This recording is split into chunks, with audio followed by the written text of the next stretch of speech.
Kia ora and welcome back to Civilization 5. Today we're going through a civ which, on the surface, looks like a little bit of a mess, a little bit disjointed, and doesn't really seem like it has a whole lot of synergy until you dive in and realize that Arabia, led by Harun al-Rashid, is one of the best civilizations in this game. I'm not even over-exaggerating. Let's jump straight in.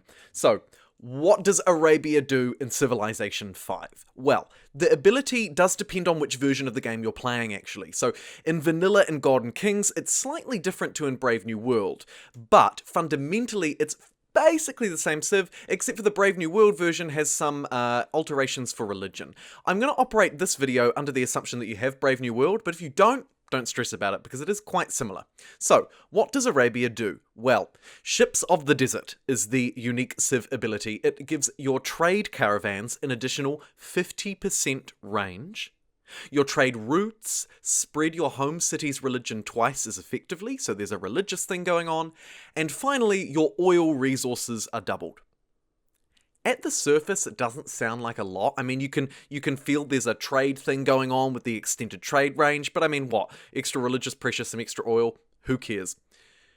You'd be wrong. And I was wrong initially as well. Let me tell you why. The Arabians also have a unique Camel Archer. That's their unit. It replaces the Knight, and it's a ranged unit, primarily.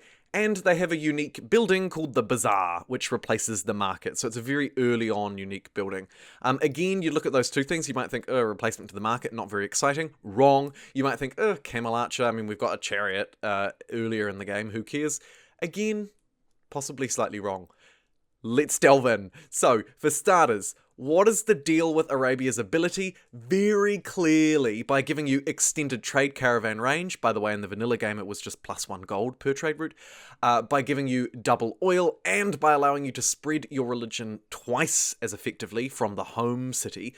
Effectively, what you've got here is a really neat package of trade and money. And playing as Arabia, you will be filthy, stinking rich. Let's talk victory conditions then, because now that we know that Arabia makes a lot of money, it's fairly obvious that you've basically got two paths to victory with Arabia. The first, and primarily, it could be a diplomatic victory. You're making a lot of money through trade, you're probably going to have open borders, you're going to be trading with city-states, you're probably going to be completing their quests, sometimes by accident, sometimes on purpose, and because you're generating so much money from your trade, you've got lots of oil left over which you can trade. Your religion spreads twice as effectively, so if you've set that up right, you can make a lot of money from that. Tithe +4 gold per follower immediately comes to mind as being a fantastic bonus. That actually these three things, which seem quite odd at first, combine together to make you a hell of a lot of money and lead you towards a diplomatic victory. And I will touch a little bit more on that later when I cover the Bazaar, the unique market. That, I assure you, is something not to miss and is the final piece of this strategy. But before I go into that, I will quickly touch on what I think is the second path to victory as Arabia, and that's a military victory. And one of the reasons for that is because you've got so much money, right? You've just got so much money, so you can afford to upgrade, you can afford to buy units, you can afford to buy infrastructure. You can potentially pull out the war stick here and really ram it home thanks to all of the gold in your back pockets. The other thing is, and this is where I'll touch on the unique unit, the Camel Archer. This isn't a unit to sleep on, okay? It is not a unit to sleep on. So it's unlocked with chivalry in the medieval era, so sort of early, mid-game, not too late in the piece, thankfully. It replaces the horseman, and upgrades later into the cavalry. It replaces the horseman. It does require a horse, obviously. Its production cost is 120 and you can purchase it for 460 gold. What does it do differently to the horseman that it replaces? Well, it has 3 less strength and no melee attack. Yikes. So its strength is down from 20 to 17 and it can't punch, right? That's a shame. But of course we would expect that because it is, after all, a chariot archer. So instead of attacking by melee, it of course has a ranged attack, and its ranged attack does 21 strength. So it's actually stronger than the horseman in what it does best. It also, that range attack is across 2 range. So it doesn't have some crappy 1-tile range. This is a proper ranged attack, just like a crossbow, just like an archer would deliver. It also, actually quite interestingly, is classified as a ranged unit rather than a mounted melee unit like, say, the heavy chariot. What that means is it uses ranged promotions, and it doesn't suffer from the extra vulnerability toward units with a bonus to mounted units. So what I'm saying there is pikemen don't receive a bonus against you because you're technically not cavalry. One other wee thing to note, I believe, is that the Arabian unique unit will be constructed faster, not with stables, because it isn't a mounted unit, technically. So I think it will be constructed faster with the Temple of Artemis, because it is technically a ranged unit. So do bear that in mind. And sorry if there's been any confusion in this part of the video. It is most certainly a ranged unit. Okay, but it's very, very strong. It's particularly strong because you can essentially do drive-bys with it. You can drive in, shoot, and drive back out. This makes it very powerful for taking cities earlier in the game, and will be a fundamental part of your domination victory, I think, with Arabia. If you want to play the dom route, you can definitely play it later. You can tech up, you can use your money, you can buy great units, but domination route in the sort of earlier to mid-game by rushing these chariot archers and sniping cities down with their powerful ranged attack, ranged promotions, and run and gun style combat, not to be underestimated. And I really, really can't stress enough how fantastic the Camel Archer is. But wait, there's more. Remember how I said I was going to talk about the Bazaar? Let's talk about the Bazaar. So the Bazaar replaces the market, okay? That means you get it very early in the game, right? It's unlocked with currency in the classical era, okay? It replaces, there is no requirement for it to actually construct it. Required to build the bank, so the bank follows. It has a production cost of 100, a purchase cost of 500. Very cheap to build, of course, because it is the replacement to the market, right? So what does it do differently? And this is where things get really nutty. It provides 1 extra copy of every improved luxury resource near your city, i.e. within the 3-tile radius. So for example, in this gameplay, you can see I've got a lot of silk. When I improve that silk, I receive 2 silk, not 1. What does that mean? It means I can keep 1 for myself, keep the amenities, and then I can sell 1 off, or trade 1 off, and get another luxury that I don't have access to, or get extra money that I don't already have somehow because I'm mega rich. Also, the Bazaar provides 2 gold per turn instead of 1, and it increases the gold yield by 2 gold for every oasis, and crucially every oil tile worked by the city. And this is one of Arabia's synergies that doesn't appear obvious up front, right? They get double oil. Well, so what? I can sell it to the AI, I can get granted much better access to some of those powerful late game units that require oil. Another help for your domination victory, by the way.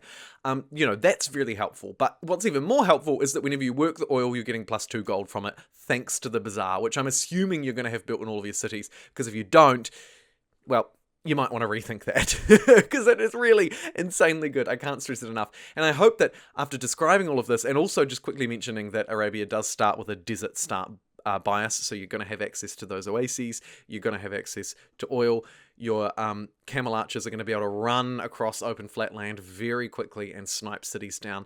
All in all, I've painted a picture here that I hope you can see, a very clear picture. Arabia is an incredibly strong civ. Now let's talk strategy and pitfalls. So I think there's a lot of different ways that you could play Arabia because it is so incredibly strong, and I've talked about victory conditions already, but in terms of actual gameplay strategy, I can see you could either play Arabia tall or wide. It's very flexible. I think there's some real benefit in going Liberty and spreading out wide and fast because all of your luxuries are doubled.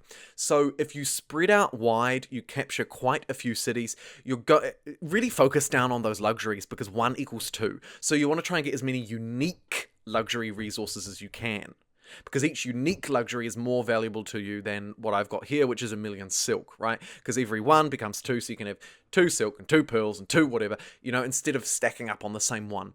Secondly, I think you really need a religion, and desert folklore, if you can get it, is definitely going to be the tenant that you want, because you have that desert start bias, because you capitalize so well on so many things in the desert. It makes sense for you to prioritize firstly a religion and secondly desert folklore.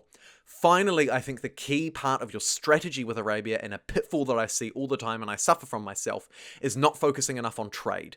Trade is so important for you, not only to strengthen your diplomacy, not only to make you money, but also because your religious pressure from the holy city is spread twice as effectively through trade. Okay?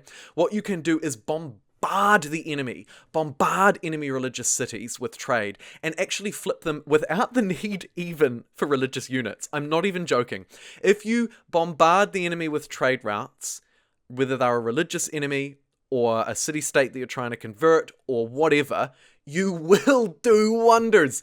You can absolutely plague them by spreading your religion far and wide and really effectively through Arabia's trade route, and get rich in the process. I mean, Arabia is a really fantastic civ. A couple of other things to touch on in terms of pitfalls and strengths. I think there are some obvious wonders that you might want to go for. The pyramids are going to be great for you, particularly if you're playing wide. I would say the Colossus, the increase to the trade route limit, is incredibly useful. Petra is a no-brainer with your desert start bias. You can often build it in your capital, which makes it really strong because desert hills are worth 1 food and 3 production even before improvements. And with a Bazaar, your oases can yield a total of 8. That's 4 food, what would it be? 1 production and 3 gold. There's some incredible wonder synergies here as Arabia, and they just get stronger as well throughout. If you're playing warmongering, you might want to go for the Brandenburg Gate, Big Ben in the industrial era. There are so many different things you can do as Arabia, and I really can't stress enough just how good they are. A couple of really quick things to end on that I do see people suffer from time to time. You might not want to exclusively settle in the desert. It doesn't hurt to settle elsewhere. You aren't Morocco after all, so there is a distinction there to be made. Also, don't solely base yourself on land trade routes. Really important that you try and get a coastal connection. Lastly, don't forget to trade your excess luxuries because they are worthwhile for you to trade.